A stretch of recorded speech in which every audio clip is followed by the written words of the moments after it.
құрметті оқырмандар, бүгін 23 ақпанда Өміртағы кітапхана жобасы аясында композитор, әнші, Қазақстан Республикасының еңбек сіңірген артисі Алтынбек Қоразбаев 75 жасқа толуына орай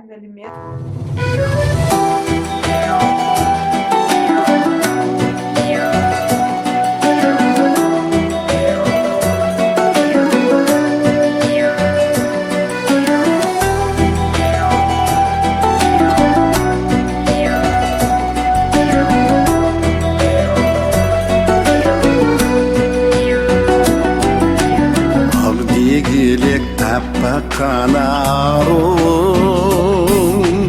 Әддемеді баптап қанат қағуың Жақсылықтың жақсы үміттің ұйқысы деп Ардақтайтын сені бүкіл ауылым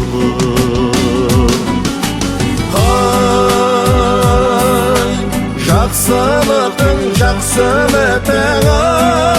ұйқысы деп Ардақтайтын сені бүкіл